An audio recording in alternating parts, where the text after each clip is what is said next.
दिल्ली के मालवीय नगर अग्निकांड ने सिर्फ 21 लोगों की जान नहीं ली, बल्कि कई परिवारों की दुनिया उजाड़ दी।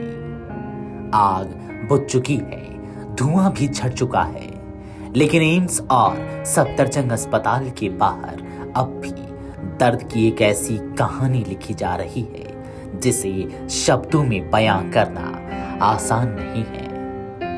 बुधवार को अस्पतालों के बाहर सिर्फ भीड़ नहीं थी, वहां बिखरे हुए परिवार थे। कोई मोबाइल में अपने बेटे, भाई या पति की पुरानी तस्वीरें देख रहा था, कोई डॉक्टरों और पुलिस कर्मियों से नाम पूछ रहा था, तो कोई हर स्ट्रेचर के पास जाकर कांपती आंखों से चेहरा पहचानने की कोशिश कर रहा था।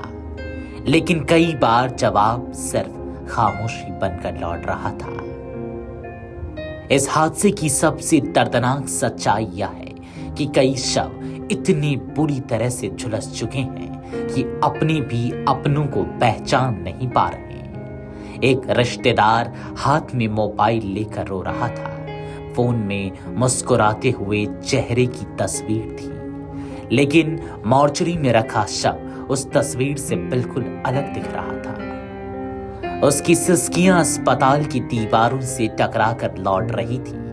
वह बार बार सिर्फ इतना कह रहा था, फोटो से भी पहचान नहीं हो रही, सब चल गए हैं।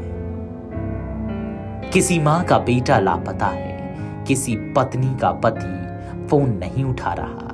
कई परिवार अस्पतालों, पुलिस थानों और राहत केंद्रों के चक्कर लगा रहे हैं। इस आग ने सिर्फ जिंदगी नहीं छीनी, बल्कि कई लोगों की पहचान भी छीन ली है। अधिकारियों का कहना है कि कुछ मामलों में शवों की पहचान के लिए डीएनए जांच की जरूरत पड़ सकती है।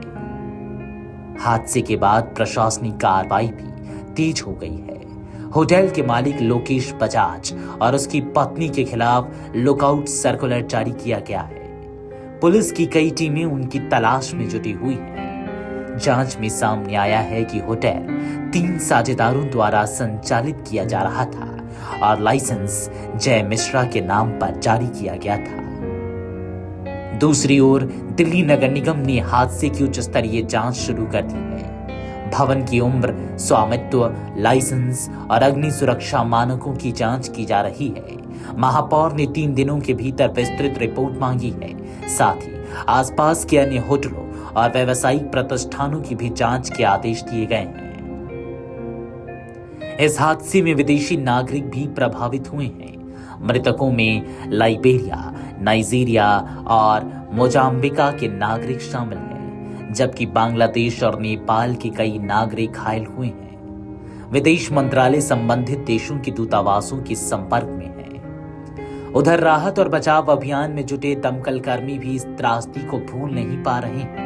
अधिकारियों के अनुसार सुबह 8:51 पर आग लगने की सूचना मिली थी। कुछ ही मिनटों में दमकल की गाड़ियां रवाना कर दी गई। जब टीमें मौके पर पहुंची, तब तक आग दूसरी मंजिल तक फैल चुकी थी। सबसे बड़ी चुनौती यह थी कि इस इमारत में अंदर जाने और बाहर निकलने का सिर्फ एक ही रास्ता था।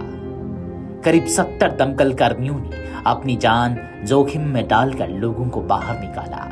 किसी ने बेसमेंट का शटर काट कर रास्ता बनाया, तो कोई धुएं और आग के बीच फंसे लोगों तक पहुंचा। लगभग 2 घंटे की कड़ी मशक्कत के बाद आग पर काबू पाया जा सका। लेकिन जिन परिवारों ने अपने प्रियजनों को खो दिया, उनके लिए यह लड़ाई अभी खत्म नहीं हुई है।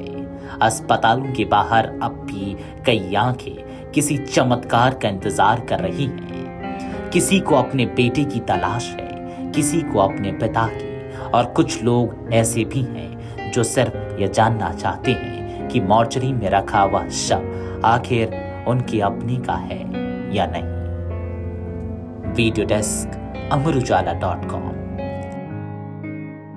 अगर आप ये वीडियो YouTube पर देख रहे हैं तो हमारे चैनल को सब्सक्राइब कर बेल आइकन दबाएं, और Facebook पर देख रहे हैं तो हमारे पेज को लाइक करें।